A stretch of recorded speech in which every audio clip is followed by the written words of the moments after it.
All right, I'm going to call to order our Committee of the Whole meeting. Today is Wednesday, January 25th, 2023. All members of the council are present with exception of Councilmember Bloom. And tonight's meeting, we have a couple items. Since this is a work session, this is somewhat informal, but feel free to chime in. I'll try and recognize folks as needed, but we have two items to discuss tonight. First up, we have a carryover item from our last work session, from our last Committee of the Whole meeting, which is council rules or policies and procedures, depending on how you want to title this. Mr. Anderson, do you want to speak to this? We take extracurricular conversations outside, guys. I can barely hear through the speakers. Awesome. Mr. Anderson. Thank you. The council policies and procedures that you're currently operating on are were last adopted July 28th, 2021. So they're about 18 months old. This current set that we have been modified from time to time. The last major rewrite was done just after the change in form of government, January of 2020. Once we brought Ms. Hanson on board as a policy analyst and a communication liaison, and after she got done with most of the general plan that's working its way through the system, I asked her to take the existing council rules that you currently operate under and that you've adopted and to develop systems. And we set some goals. Number one is developing systems and processes that work regardless of who's elected or who's in what seat. So we have a standard process and system. Number two, it's quickly referenceable, much like our code, and organized into two main groupings. So we have one chapter is, we call it a title, is council meetings, and the second one is council office policies. We cleaned it all up and added reference. There were some elements that didn't have reference points or just had bullets. And this set should work like similar to reading code, where you can reference a title and a section. It's a 3-digit section, the A's, the ones, Roman numerals. We wanted to emphasize a priority of public participation and engagement. We wanted to introduce efficiencies of human capital. We have a lot of employees that work in the city and trying to be efficient with their time. We did source it from the current council rules that have been adopted for the bulk of this document. With my membership in the National Association of Parliamentarians, we enhanced Robert's Rules, the modified Robert's Rules that you currently use. We made some edits for staff and council efficiencies, for example, including PrimeGov, getting rid of, we already had amended the signatures that we had used the digital signatures out because PrimeGov does an audit trail so you can see who's approved what and when. And then we continue to have a desire to bring the staff and the council staff, a desire to have the opportunity to bring items earlier to the council. The council has a lot of vision. The council has a lot of wonderful ideas as it relates to the city. And I think over this past year, I think you've had some opportunities where being involved in the discussion earlier in the process would have been beneficial for projects that have come to fruition. So that's kind of the goals that we put forth as we did this. Current council rules give some empowerment to subcommittees. So I worked with the council rules subcommittee of last year, which I believe is Councilmember Bloom, Councilmember Jacob, and Councilmember Whitelock. They held two meetings in November. After they made their edits, I gave it to Mr. Qualey, who looked it over for legal issues, First Amendment issues, making sure, again, with that priority of public participation, that all of those are in place. He's here to answer any legal questions you have, and Cassidy and I will answer hopefully all the questions, if any, that you have on this document. You have a printed copy in front of you, and I don't know, Chair, how you would like to proceed. If you have certain topics you want to talk about, we can provide a little background, or all I ask is that if we're making edits, that we have a consensus of at least 4 of you that agree to the amendments. All right, so I've got a list of modifications that I'd like to see. I'm sure a number of others do. Council, do you want to just go page by page, and as we hit the page, if you have questions, concerns, We'll raise it. Okay, my hope is to be not too, I'm going to sound hypocritical because I'm going to be a little bit wordsmithy in a couple places.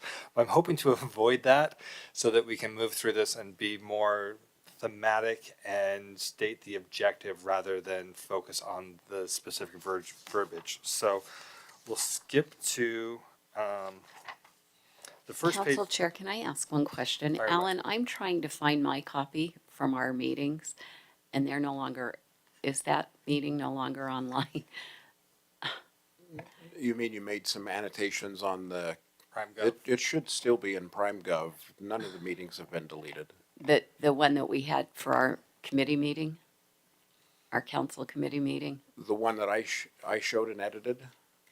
Or help? Is that- help Yeah, me the Slated one for that we 2 went weeks ago. through, the one that we, Yes, I have Zach, that. Pamela, and I, and my notes were in that meeting.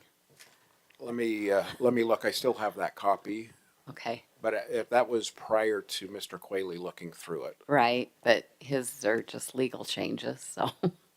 Okay, thank you. While he's looking for that, on page 6, I kind of had one.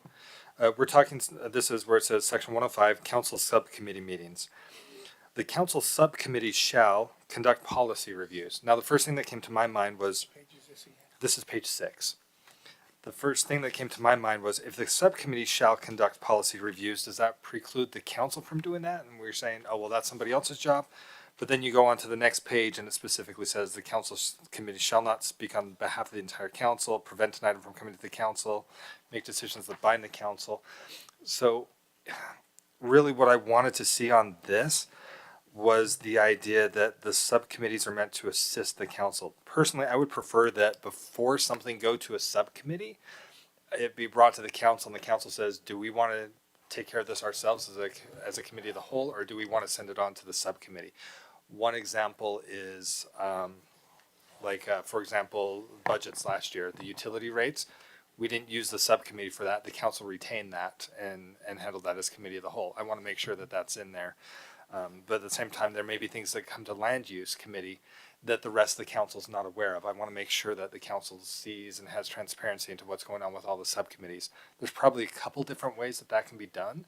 I'm hoping that by council having council reports to share that, we'll get a little more information as to what the committees are seeing, subcommittees are seeing. But that's kind of what I was thinking as I read that. I'm not sure exactly what language I'd ask to be modified, but does that concept resonate with the council or concerns? What I don't want to see is everything come to the council and then we refer it to a subcommittee. That's a waste of time. Agreed. So, I mean, for land use, for example, what we're talking about is now land use, instead of being first, it comes to the committee, works its way through, and then the land use is a final review to make a recommendation to the council to say, did everything that we talked about before come to fruition? I don't want to see, mayoral appointments. If we're bringing somebody to mayoral appointments and then we refer it to them, we might as well just vote on it and approve it. And so maybe the better word there is maybe the better word on that page is just may. I think that it's but there are things, for example, what we did last week, we were talking about the station area plan. Didn't need necessarily the whole council leadership, whatever. And we actually ended up creating an ad hoc committee, which is permitted by the rules. And it's what Kayleen went today. I couldn't go because I had some transportation issues. So I think that what we have to do is that it's the most flexible thing that works for the council to have the committees involved. That's where I'm at. And all I would say is, having served on land use for 2 years and having worked with developers and then basically feel like they ignore what land use says, I think, at least for land use, if it's any size, I don't know even how you determine size, because one of them's not even any size at all. I think having a quick discussion in a work meeting, a committee of the whole meeting, to see if there are 4 that are willing to have it go any farther isn't a bad idea, because I feel like I've wasted a lot of time on land use committee meetings. See, and I kind of felt like I was in the dark because there were things that had come to the land use committee, I'm guessing multiple times before it finally comes to the council. So there's a lot of detail and a lot of things that we're not aware of. And then when something does come, without conversations with folks who've been on land use, there's a lot of nuance that I feel like I've missed out on. And I feel like it'd be beneficial for some of that to be with the full committee. But yeah, mayoral appointments, that's a little different. Councilmember Jacob. Yeah, so I think that's the key, though. Some things, maybe it's better to start here, and other things, they don't need to. Well, and land use committee was never supposed to be a required step or a place for developers to get direction from council. It was never, I mean, obviously you're not getting direction if there's only 3 council members there, right? I mean, that should be obvious. You shouldn't expect the developer to come to the full council having implemented everything the land use committee suggested, because that's not why the land use committee is there. The land use committee is only there because we were receiving feedback from developers saying, we don't get to hear from the council until way too late in the process. Well, it's like, okay, we'll put together this little subcommittee of 3. When you want to hear from council at whatever point in the process, you request to come to this little committee, and you can come to this little committee. We'll put you on an agenda and we'll let you talk. And we can give, those 3 can give feedback. Here's what I like. Here's what I don't like. Here's what I think the council would support. Here's what they don't support. The developer's not bound by that. The developer, it's a developer's convenience. If the developer is feeling like a land use committee is an unnecessary step, or they're giving recommendations they don't like, then don't go to the land use committee. It's not required. Don't, come straight to the council, go straight to the planning commission. Do what you got to do. Well, and that's what we're proposing, is that if it's a rezone, if it requires an MDA, if the developer's asking for an exception, it needs to come to the whole body first and get feedback. Then it doesn't need to go to the land use committee at all. Well, there should be no reason to go back. It might, if you're gonna use the land use committee as a gatekeeper, just as the final That's what I'm saying, though. It's not a gatekeeper. So I'm wondering if we need to have a separate conversation about land use committee in particular. In interest of this and subcommittees of the whole, I like what Councilmember Green said, changing the verbiage to may, and then kind of going from there. Does that satisfy the majority of the council? Okay. Next page, if there's nothing else on page 6, page 7 kind of starts my list of how many times does the word may occur, or shall occur, and I think it should probably read may, primarily because council rules are not code. I want to avoid a situation where somebody comes and says, what you did was in violation of the rules. Well, they don't know that we had made a motion to suspend the rules, and therefore they weren't applicable. So I would rather we replace the word shall with may as frequently as we can.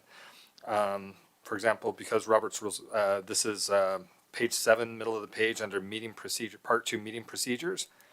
Because Robert's Rules of Order was developed for large-scale legislative bodies, a scaled-down and modified version of this rule system will be used for the council body. I would say we should change that to may be used, because there may be times, there may be settings where we don't want to use Robert's Rules. So rather than will or shall, I'd suggest may. Anything else on 7? Council, you okay with that? I would rather leave it as will and then let it be subject to being suspended like anything else. So for committee of the whole, are we using Robert's Rules? For subcommittee, are we using Robert's Rules? This is for the council body. For council meetings, is what it says. So Well, do these that's the rules way I not read apply it. to subcommittees? I wouldn't think so. Maybe that's the part that needs to be clarified then. Because there's a section where it talks about, here's what you'll do at those subcommittee meetings, here's how minutes will be taken, information will be shared.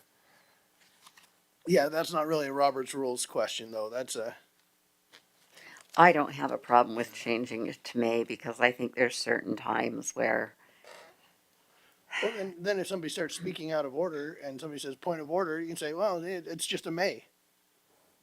I don't have to obey your points of order because it's just a may. It's not a shall. So I hope I don't serve with that person. you never know. All right. this one's, anybody else have, Mr. Anderson? I just want to make a comment. I appreciate the dialogue that you are having. Just remember, in January of next year, there may be additional people up there. And like I said, this is for regardless of who's in what seat, even council staff. Yep. So just keep that in mind. Thank you. I did have a question on one of these on page 7. Under the simplified rules, this is the bottom third. Under simplified rules, council chair is presiding officer if the chair is absent, vice chair if the vice chair is not there.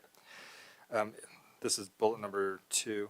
If the council chair and vice chair are incapable or absent, the present and capable city council members shall appoint an acting chair for the meeting per West Jordan City Code. My question is, could somebody be appointed prior? Otherwise, how do you kick off the meeting? Who's going to be responsible for the agenda if nobody's there? Can they appoint somebody to act in their stead We prior? probably need to revisit code because that is lifted from city code. This is the item I was going to mention too. I mean, some other councils have like a pro tem. I mean, I know we used to have that when we had the mayor council format, but if we know that if we especially know if a vice chair or a chair is going to be absent, it'd be nice to have a second command, so to speak, just in case something comes up, so that the vice chair could be the acting chair, and then another member could be an acting vice chair. I just talked to Mr. Quayle, and if you want, we can change that to if the chair and vice chair cannot attend a council meeting, it's just the next senior member of the city council. Right. That's what I was gonna say is maybe we need to revisit the code and But just yeah, redesign the code that it just says that it's the next senior member. we will need to modify the code. By maturity. Well, that's what I was going to say.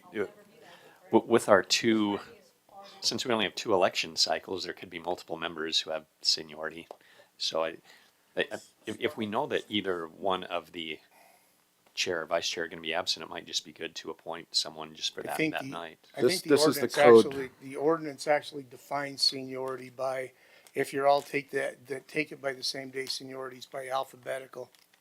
Yes, that's how we when there's multiple races, it's done alphabetically, so the seniority, but this is the code that would need to be updated. Okay. I'd say I'd rather work on updating the code than, yeah. Okay. If nobody else has anything on page 7, we'll jump over to page 8. This will be the last time I bring up the may on the very first line. Council members who have not spoken on a particular issue are prioritized over those who have already spoken on the issue. I would say may be, just because there could be a council member who has additional information to add. Somebody may speak first, and then second person may ask a question. The first person could answer, but if everybody else hasn't spoken yet, I would like to give the flexibility and try and keep with may instead of the We can shall do that. That's go a for. modification of Robert's rules. I'm okay with that. Okay, so I'm not bringing up the mays or wills or shalls anymore. Anybody else have anything on may? On page 8? Okay. My next item isn't until page 12. Does anybody have something before page 12? I got a 9. Councilmember Jacob. Page 9 at number 6 at the top of the page, microphones shall be set to require speakers to gain recognition from the chair. I noticed today they weren't, and I'm fine with that. I would rather that be at the discretion of the chair, how the Yeah. chair prefers to run the meeting. Just change it to a may. No, I just strike number 6 altogether. Why are we calling out the rules of how microphones should be set? What if we have a meeting where there are no microphones, or who knows? Bring your Right. own. I Or would rather we're- put a may there. I'm not comfortable getting rid of it altogether. if- I can tell you for me, when they weren't in queue, it was really hard to keep track of Zoom and who put their light on first. So sometimes I felt bad because it was like, I don't know who And that's queued why in. discretion of the chair, right? Yeah. I think if we're all on Zoom, what if, we have another situation where we're all meeting at home and we're all on Zoom, then there aren't, good luck setting my microphone, It's already on Zoom. defaulted to priority because I Right. can mute and unmute you. Right. So that, I would just strike the whole thing and just. I'm okay with may. I'm just not okay changing it with, To getting rid of it. something about discretion of the chair. well, I think saying may be set is that is the discretion of the chair. I'm okay with the may. All right.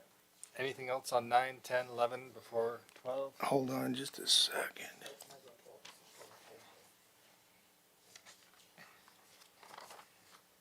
No.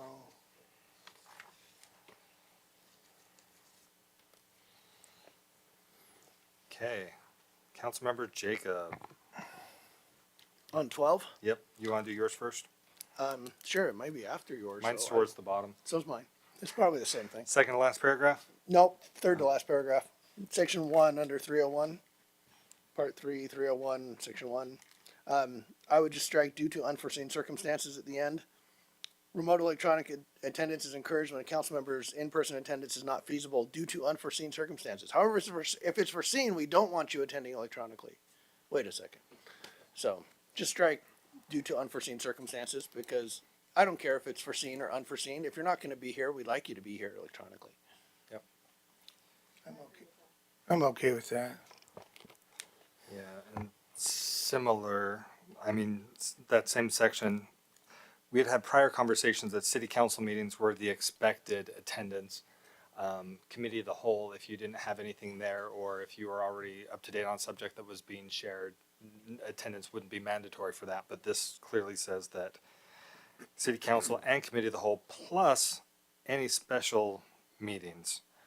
And it kind of goes into that second bullet with the absences. Councilmember Pack. Thank you. That's what I was going to mention as well. I think that there's a hierarchical priority of council meetings. Then under that would be committee of the whole and then subcommittee.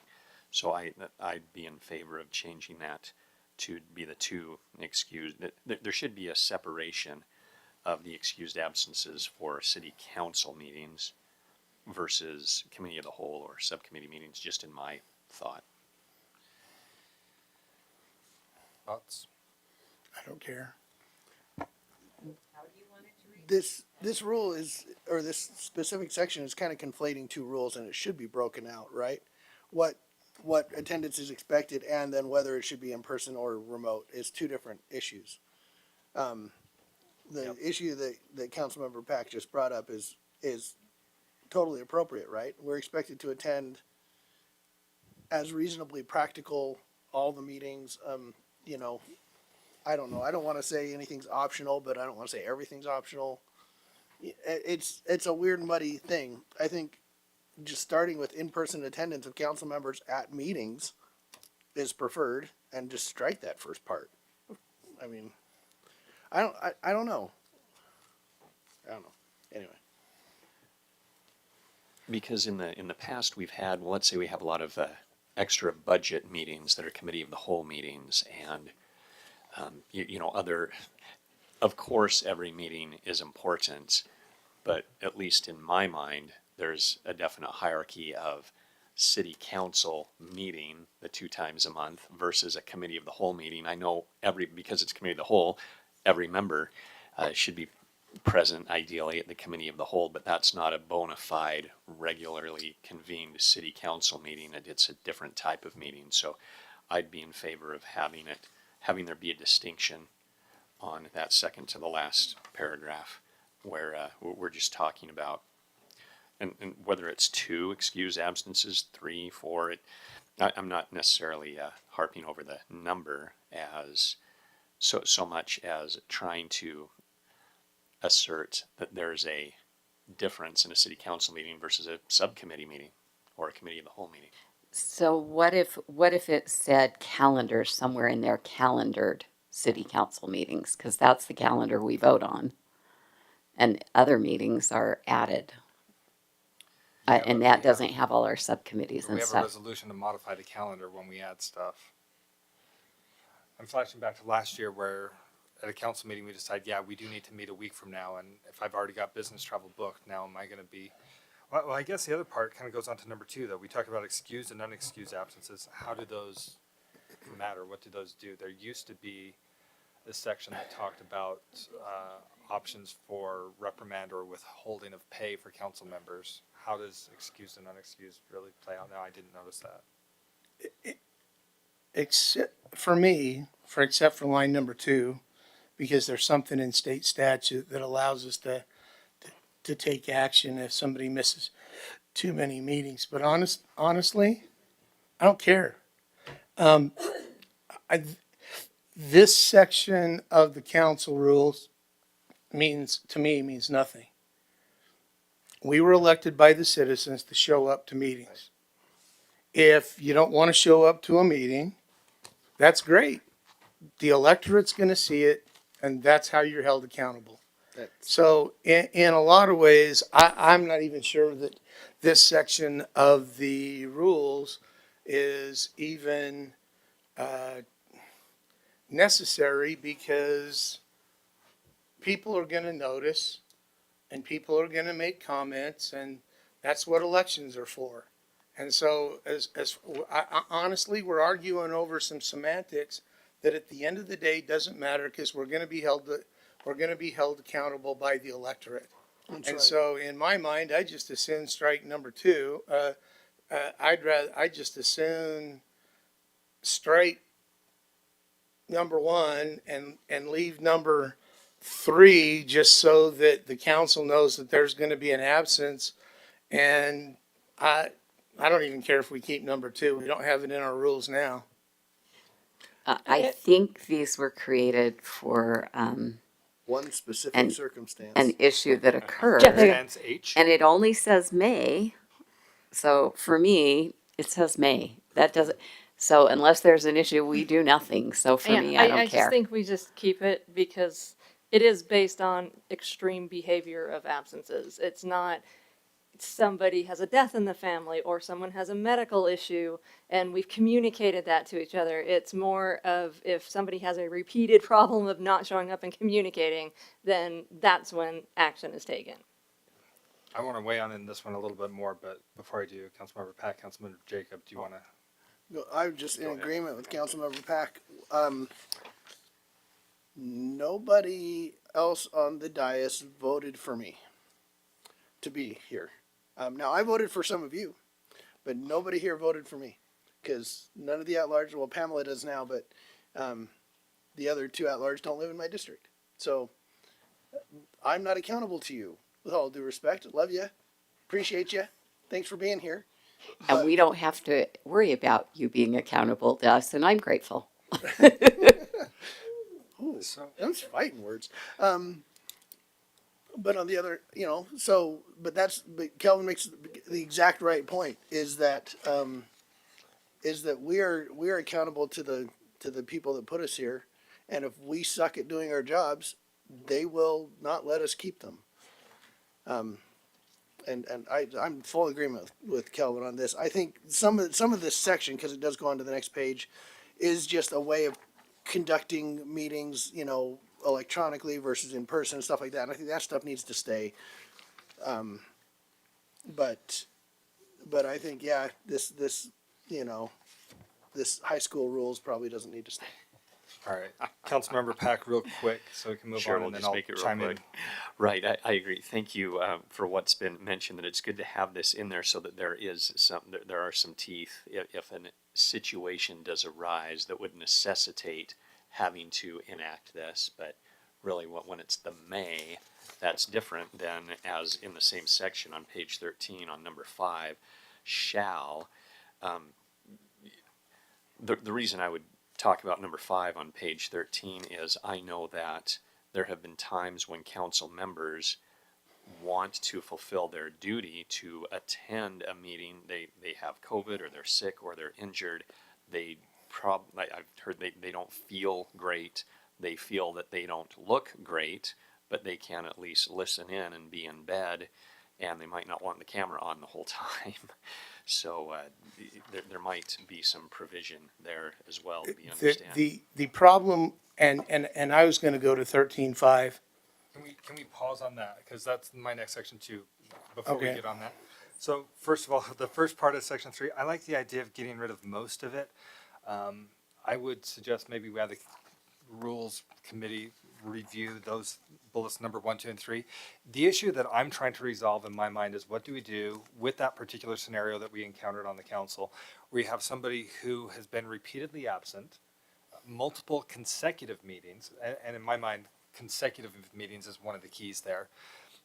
without excuse. And excuse, I want to be very, very careful, because if there's something going on and you have a family member who's in a hospital or something like that, or somebody is dealing with something that prevents them from being here, I want to be respectful and thoughtful, because by and large, the citizens of West Jordan care about each other as people. What they get frustrated with is when people try to dodge accountability and evade the meetings so that they don't have to answer to the public for the things that they've done. And I'd like to make sure that we have some sort of teeth in there. And that's what you mentioned, Councilmember Pack. We don't really have any teeth. So what we had done with those ethics rules before is we said, if you miss 3 or more consecutive meetings, we may be able to start withholding your pay as a council member if you're not performing. And then there were some things saying, unless you've worked with the council and the majority of 4 agree that it should continue, then it can continue. But really, in my mind, that's all I'm really looking for. The nitpicky, were those unexcused or excused absences? You've got 2 of them. We added an extra. I don't care about any of that other stuff. So if there's a way that we can address that issue, I'd like to see it. If that becomes too difficult and too burdensome, it's something that's only come up once that I've seen. So I'm not going to have too much heartburn if it's not there.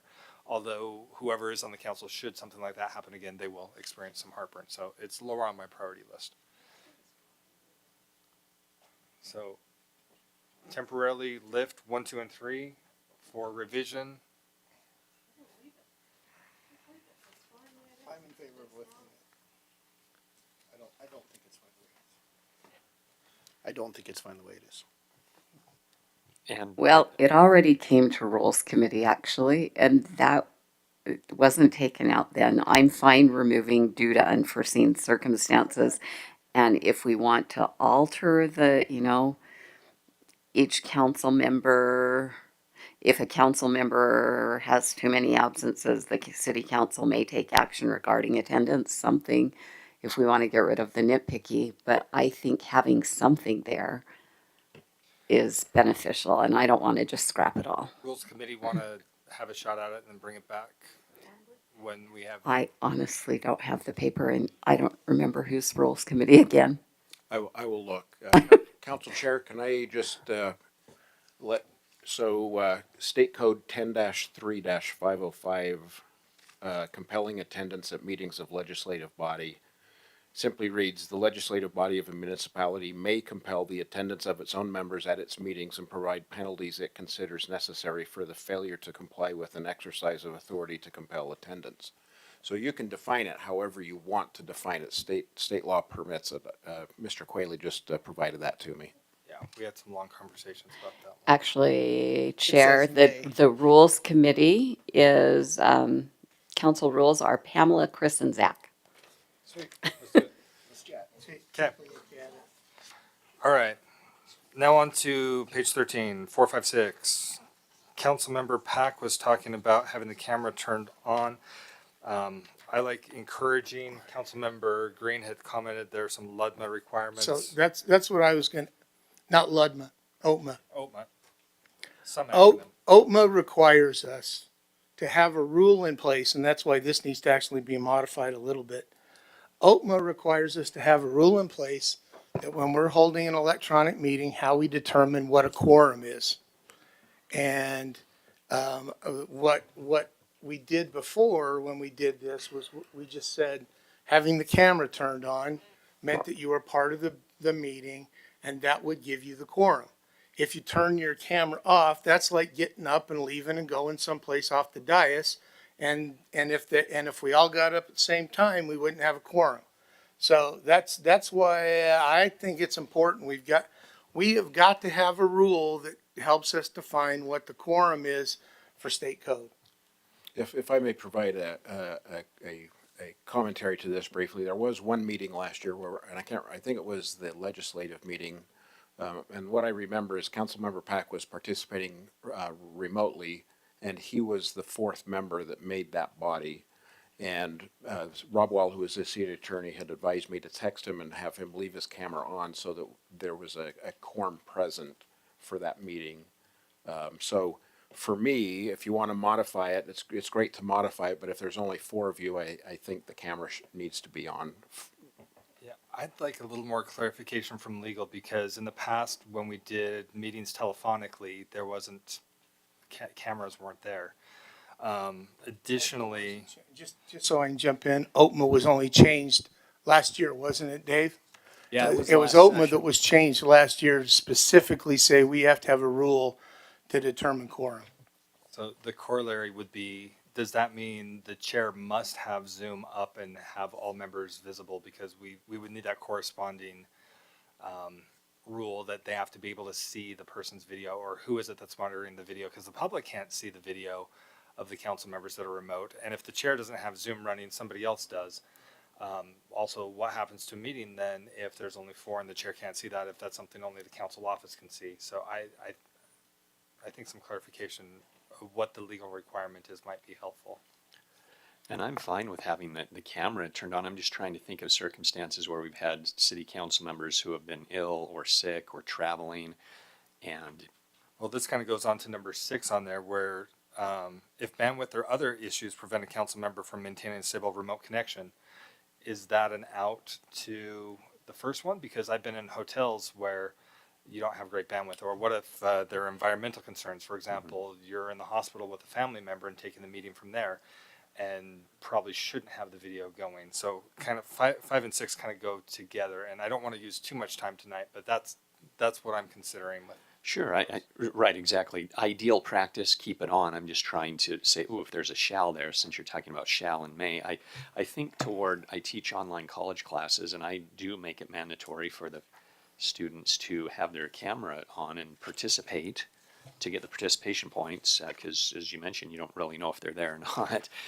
But at the same time, there might be a couple of circumstances. So yes, ideal procedure, have it on, but there might be a circumstance here or there.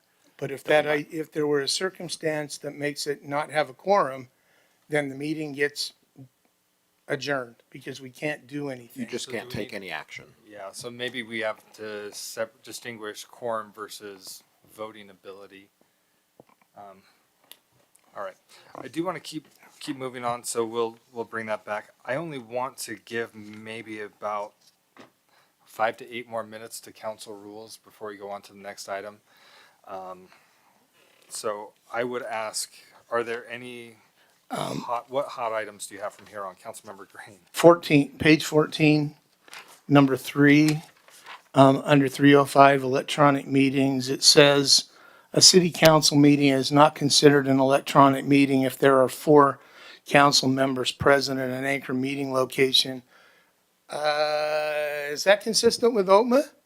I don't think that's consistent with OTMA, because if one of us is participating, it's an electronic meeting because, and there's no I just looked, there's no definition of electronic meeting in OTMA. But the fact of the matter is that if one of us is participating on the meeting, it's gotta be considered an electronic meeting, because that's what kicks in that if you voted and there's a voice vote and there's a dissent, you gotta take a roll call vote. That's the whole reason that the legislature put that stuff in there.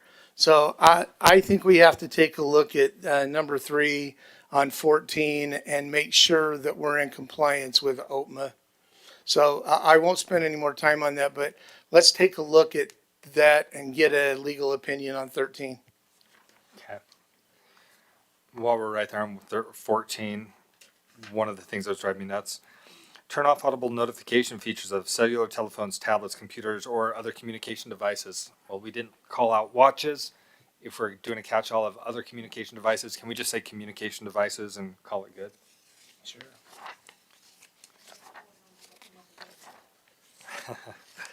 Okay, other significant items, like chair and vice chair election, I think we could change a little bit, but I don't want to address that tonight. Councilmember Jacob. The only other one I had was on page 32, so I'm quite a bunch further down. And it's the very top of page 32.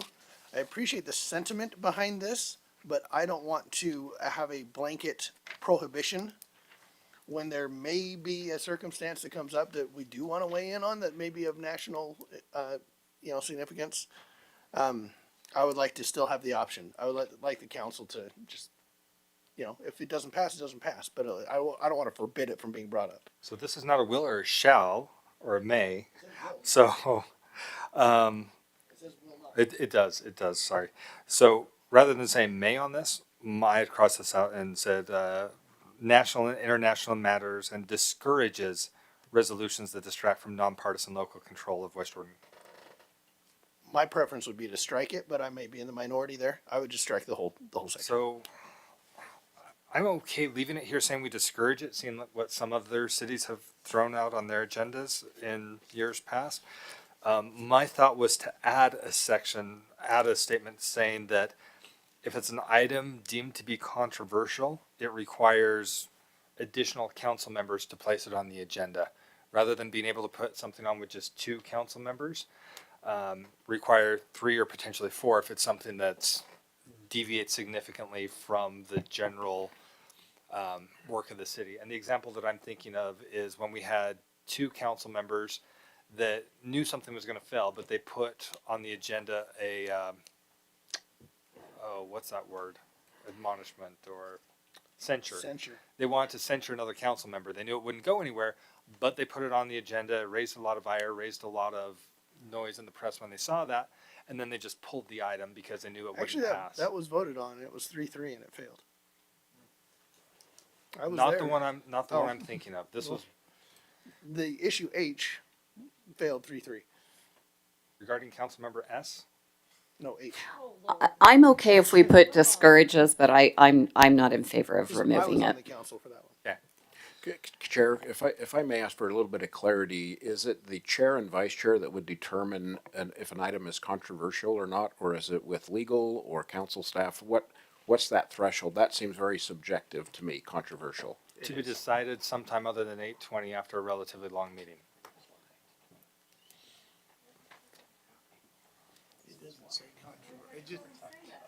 No, it Let's doesn't. just, That's where I was. let's just throw I the was- word discourage in there and call it good.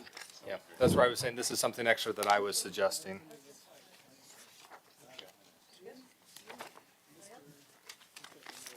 All right.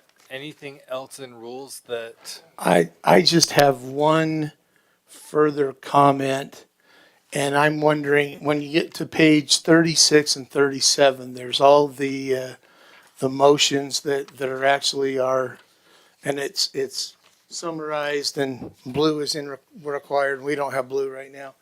What I am going to recommend is, see, can you make all of those motions fit on one page so that we can pull the page out and go, I got the quick reference motion page. The intent for this, just so you know, is to do that once we have the edits complete and put it on its own page. And my plan is to put that on the back cover. If you remember the council rules, if you just turn it over and that plastic guide, it'll be just that back page, so it's easily referenced. It did until Alan messed with it. No, just kidding. Yeah, we'll fix it. Awesome. Okay, if nothing else on council rules, let's move over to our last item, which is going to be compensation of the mayor. Mr. Anderson. Thank you. I've got to reset here a little bit. Give me 1 second. So several months ago, the city council, when they created the in-kind benefits, they put all of the compensation code into Title I, Chapter 4. And so here's what's required, and this goes back to 2020 with the change in form of government. The mayor's compensation has been defined by prior councils as a defined number for each of the 4 years. So the mayor receives the same salary in year 1, year 2, year 3, and year 4. In 142B, it reads during year 4, which is what we're in, started January 1st of the mayoral term, and prior to the deadline for filing a declaration of candidacy, which will happen June 7th, I believe it is. For the mayor, for year 4, the city council shall determine the mayor's salary for the next subsequent 4-year mayoral term, the successor salary. The successor salary shall be included in the fiscal year budget approved during year 4. If the city council does not determine the salary prior to the filing deadline, nor include the successor salary in the year 4 budget, which is the budget that you will be working on. So the fiscal year 24 budget, January to June of next year, will need to have the new salary included in this budget that you're going to adopt in June. The successor salary shall be the same as the salary provided for the incumbent mayor. So in other words, if you act and do nothing, the mayor's salary remains the same. The mayor's salary that the council adopted in 2020 or 2019 was $105,000 a year. On the RCA, which I will bring up on the screen at the very bottom of the RCA in the packet, I called council office directors and finance directors in several cities similar to West Jordan and got their mayoral salary. I included their population, and also I included their rank by population on the survey or on the item. I also included how they determine. You want to put that up on the screen? Yeah, I'm working on that right now. Can you? I can't. So if I can just, let me bring this up real quick. Now, find my Zoom.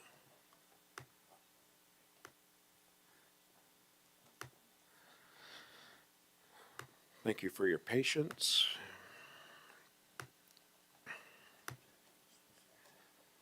Okay, so just like I mentioned, you see the 4 bullets there. That's what the mayor has received the last 4 years, 2020 through 2023.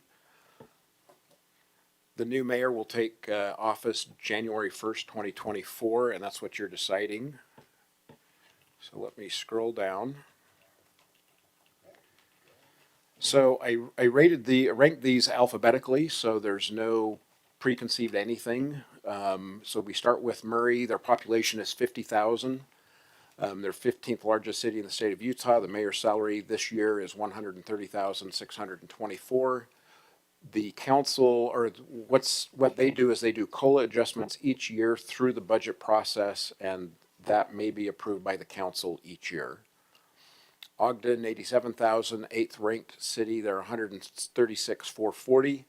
They did change it in 2021 because they followed a similar thing where they gave COLA adjustments every year. They now adopted something very identical to what we do, where their mayor just gets the same salary for 4 years.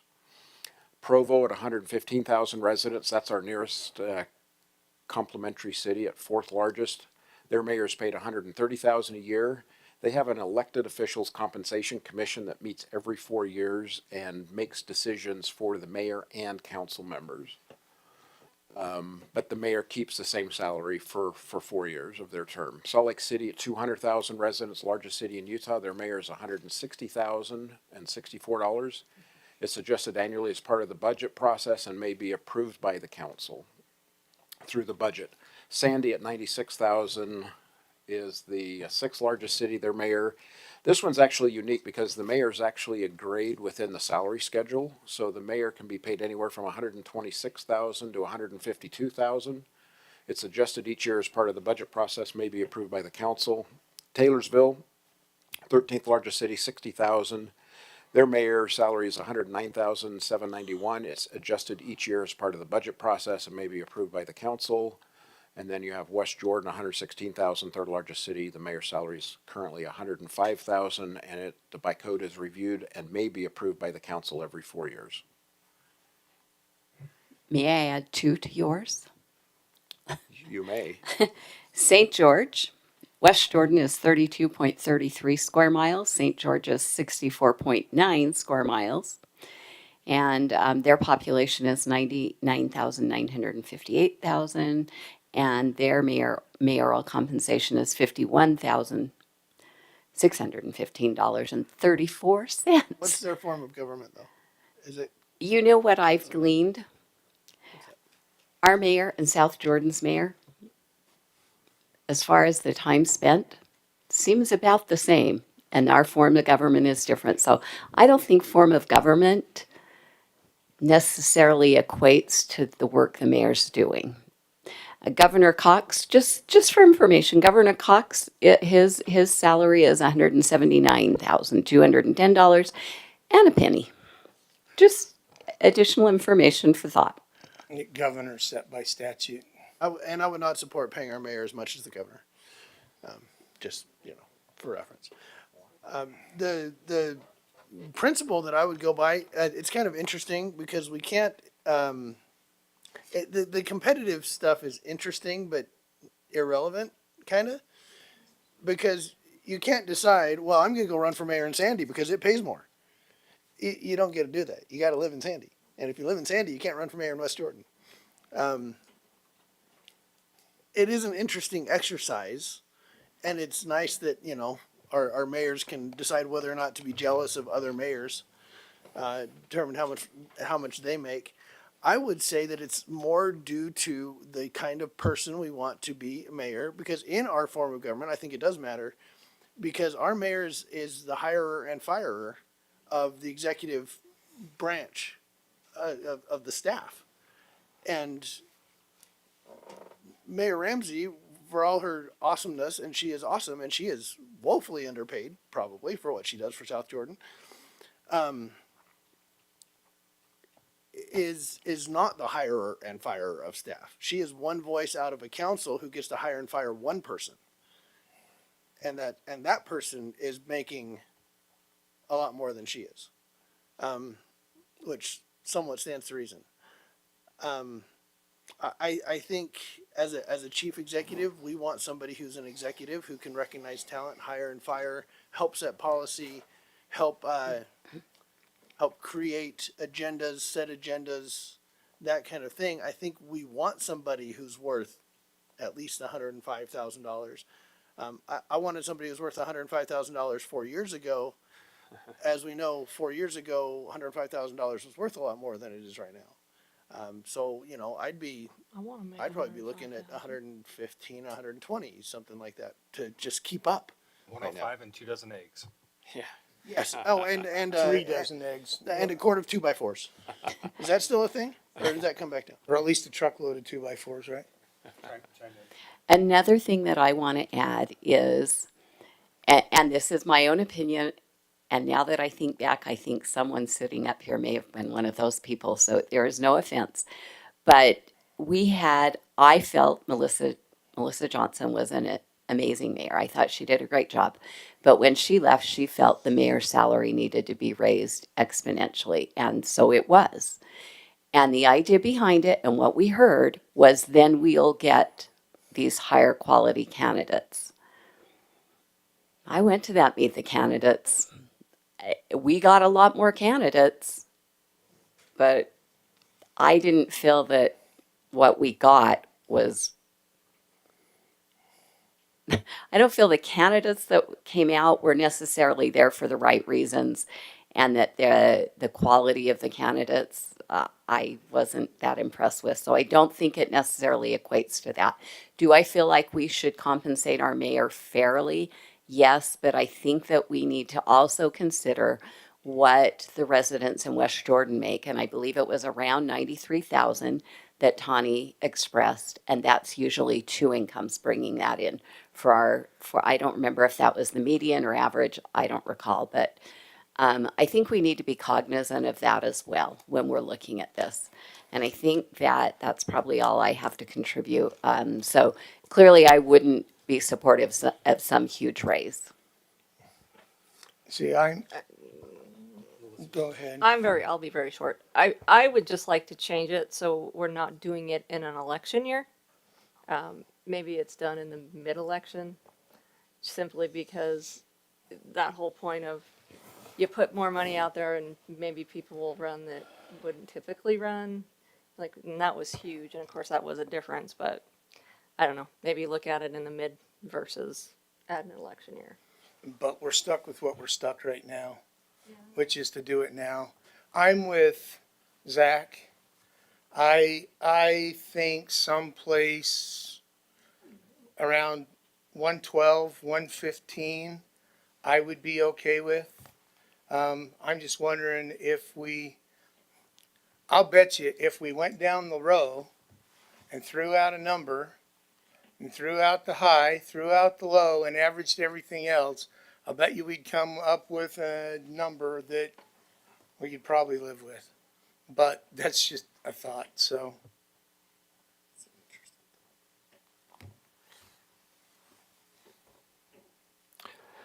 Yeah, great conversation, everyone. As always, I love hearing all sides of an issue, not just two sides, but the 360 idea, 360 degrees. To me, there's a couple of other considerations, just so that everyone understands how I look at the issue is I also want the mayor's position to be open to all demographics of residents with their different time and income and profession, not just limiting it to retirees or business owners or secondary household income. A great comment, Councilmember Worthen. I wonder if, because that was a transition phase between a part-time mayor and full-time, if it took a little while to get the ball rolling. I know it's hard to put in full-time hours on a part-time salary. There's also the idea of, well, everybody's in a different stage of life, but if you're having someone come in for a temp job, 4 years, long-term temp job, but that could jeopardize a career. But then again, it could help in a career depending on what you're trying to go into. So I certainly want to balance safeguarding citizens' tax dollars with not lagging behind, where we see that we treat our elected officials, city council, and the mayor differently than the hundreds of other employees that we have. So we're always behind in COLAs, in pay, and I like how we've adopted our philosophy of property tax, of utilities, where we have an inflationary indexed approach to raising instead of the example that Mr. Anderson mentioned of Tooele raising property taxes. It was like 123%, correct, Mr. Anderson? 113% over 30, or it was 113%. They hadn't raised it in 39 years. Right, which if you do the math over 39 years, right, that's about a 3% raise, right? So it's understandable to kick the political can down the road. And great comment, Councilmember Worthen, on the election cycle. It's not just in my mind, it's not just the applicants who would like to be mayor, but also it potentially affects how city council members vote in an election cycle because everything is political. So I also, to be fair to all sides, the mayor has a full-time staff support of multiple individuals whose professional career and educational backgrounds are specifically tailored to running a city even more, and they earn more than the mayor. But we also need to have someone elected who has the public relations, the emotional intelligence, the business acumen to instill confidence in these hundreds of employees and servicing almost 120,000 residents and can manage multi-million-dollar budgets. And I think that comes with a cost. And similar to what I was mentioning with Mr. Davidson's situation before, I think when you pay someone you actually save money in the long run because you can find that talent with a higher that has that type of experience. So when this has been 4 years without a COLA or a raise, and as Councilmember Jacob mentioned, the economy is completely different. I mean, if we take 105,000, divide that by 100, times that by, let's say, 4% each year, that's about a $4,200, 4% raise each year. But that's got to be compounded over the 4 years. So now we're up to, kind of that magic 120,000 level where it's $10,000 a month. I'm not necessarily saying that it needs to be that level, but we just need to recognize that this has been 4 years and it's not just a one-time raise. You got to kind of make up for what happened in those 4 years, and that compounds. Understandably, cities are across the board. Good comment, Councilmember Whitelock, on St. George, while also noting a lot of these other cities are much smaller and paying more. I just like our idea. What I wrote down, what isn't it, City Code 1-4-2-F-2, where we modify for moderate inflationary index for utilities and other areas. I think that should be the same for the mayor's salary. So I'd be in favor of raising it to be commensurate with what seems to be appropriate for cities of our size and what we're trying to accomplish, while still being fair and reasonable and respecting that we're the safeguarder of citizens' dollars. Thank you. Councilmember Worthman, Councilmember Green, then me. I think, and I think everybody knows this, but, we do have to realize this is we're here to serve our community. Elected officials are not supposed to be in it for the salary. They're not supposed to be in it for the benefits. They're not, that's not the whole idea. So, I want to be careful of, what we're saying on this, that we have to have all this high money to attract good people. That's not always necessarily the key. And I do like the fact that we do have to look at what is the median income of, who's here. And, Mayor Ramsey, sure, does an amazing job and doesn't get paid for what she does, but she does it because she cares about her community. So this is a service position. It's not, oh, it should be as much as everybody else. I'm not saying that they shouldn't get paid. I'm just saying we need to keep that front of mind when we're talking about this. In theory, I'm going to say in theory, the mayor is the chief executive officer of the city. He's the CEO of an organization that's got 300 or 400 employees. If you drive through the city and you find businesses that have that many employees, you're going to find that the CEO gets paid more than the median income of West Jordan. That's a fact of life.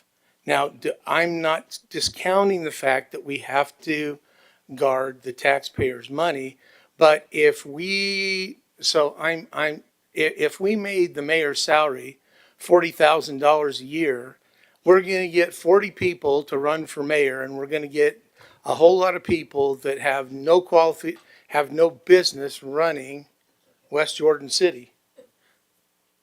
What's that? I don't think you'll get 40 people to run for 40,000. I think he meant might. 4. I think he meant 4 people.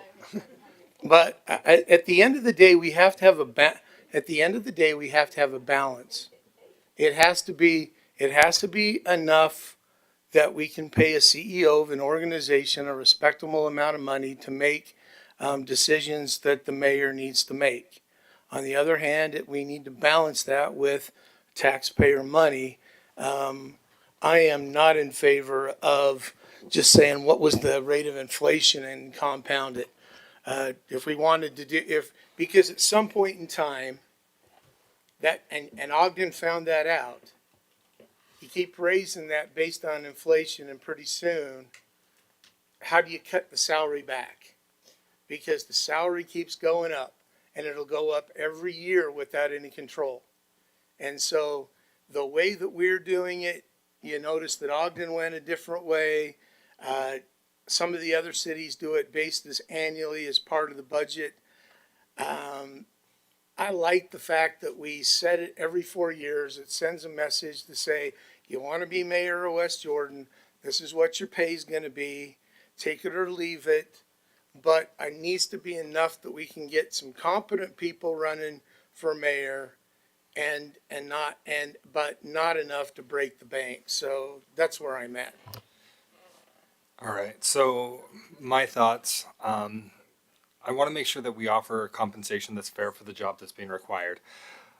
We did see a significant increase after Mayor Johnson.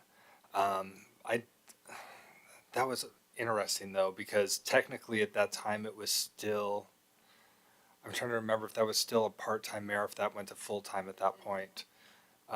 Kim was first full-time. Kim was the I can't first remember full-time if at it was, about 87K. yeah. And at that, for a full-time role, I don't think the compensation was in the right place. I think it was still a bit lower than it should have been.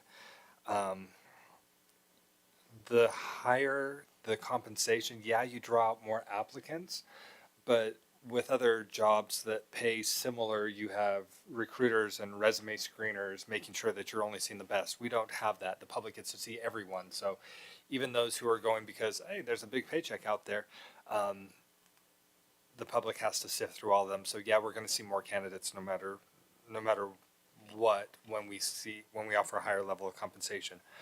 My concern is that we diminish the pool of potential candidates by having a lower compensation, because folks who could do it at a certain rate wouldn't be interested in applying and may stay out. So we're forcing the voters to pick from an artificially small pool if we artificially lower or artificially cap the compensation. For example, it may be personal preference or personal choice that I want to see a candidate that's running because they want to serve the city and they don't want to. I don't want to see somebody who's doing it for the money, so I want a very low compensation for the mayor. Well, that means now the entire population of West Jordan has to choose from a smaller pool because I put my thoughts out there for what I think the pool should be, and the public doesn't have a chance to vote on that. Whereas if we go with something that's in line with the market, we're able to let the public make that determination. And you're also giving the advantage to the candidates who are looking to do something out of concern for the city over compensation, because they have the option of saying, you know, while the salary is a certain amount, I will take less, and they have the ability to make that commitment. But you give the voters a bigger pool of candidates by having a compensation that's a little more competitive. That said, I think I've said my piece on that. I do want to ask a couple of questions. One of the things that came up is, do we want to see a COLA included, or do we want to see a flat amount? So let's just kind of go through COLA, yes, no. I actually would like to look at doing what Provo does. I think that would be a good idea. Instead of a COLA, having a elected officials compensation commission of residents. That I like that. I like that idea. We had tried that before. We had the ethics committee that was supposed to do that, and we never got it staffed. I would very much like to do that.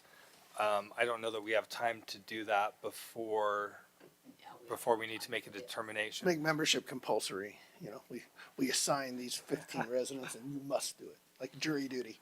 The 3 residents who hung out long enough in tonight's meeting will be the ones tasked with. Guess what, William? We got a job for you. All right, so agreed that would be preferred, but COLA, No. no, We took the no. COLA out. Just yes, I was just gonna say, yes, no, indifferent. I wouldn't like to see it in code. I would like to see that as practice. In other words, the number I'm shooting for is the 105 plus inflation. That's what I'm shooting for right now. Right, and with me, exactly, it doesn't need to be codified, but we still then kick the can down the road. What's the difference in increasing 4% 1 year versus a compounded 4% for a 12, 16, over, each year? Because we don't necessarily have to pick a compounded interest to do this. The idea is to pick a salary, and we specifically took out the inflationary adjustment from the code 3 years ago. Because what you could see was that then the mayor's salary would continue to grow, and at what point then how do you set it? Oh, the mayor's salary started at 105 that we set, but because of inflation, it's now 117, and what do you want to set it at now? Or it's 118, or it's 136 because of inflation. That Ogden found out that inflationary stuff didn't work, and I'm not going back to adding COLAs to the mayor's salary. How about $1 a person? So 116,541. No sense, because there's no little half people. Pregnant people. No, that's not included. No, we just do it. So every time the population goes up, it goes up. But if population goes down, How does the Dobbs decision play into the personhood of? Never mind. What if we were to do 50 cents per person, 75 cents per business? All right. May I so just- I'm not seeing 4 votes in favor of a COLA. So 35 I cents per think person. that's one decision that we've made this evening. Do we want to talk about adding a 6-month severance post-election? He's got a Sorry. 4-year severance package. For those who are listening, that was an attempt at humor. That was not serious. All right. I do like what Councilmember Green suggested, just as an exercise. Would everybody be okay with just kind of running down the row and saying, here's the minimum, here's the max I'd like to see, and then we'll see what those averages line up to be and just use it as a starting point? You have a calculator handy? I do. I've got a Spreadsheet? template all set up. Wow. I'm impressed. Do you want Councilmember Whitelock? We'll just go down minimum and max. The minimum I think we should pay our mayor is $93,000. The maximum I feel comfortable with is,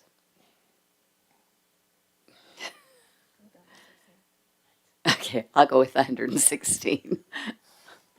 Councilmember Worthen, I'm gonna duplicate that. do you want to hit your mic? The median, whatever, salary for West Jordan, and then the population by $1. That's my Okay, maximum. so 93 and 116. Yeah. Okay, Councilmember Green. My minimum 108, maximum 118. McConaughey, that would be me.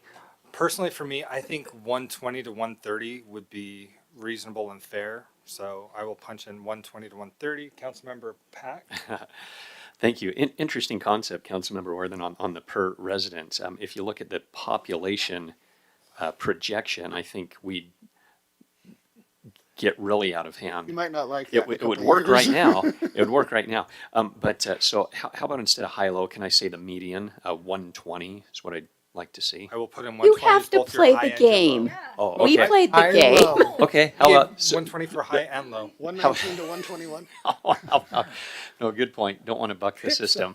I would not be in favor of giving him the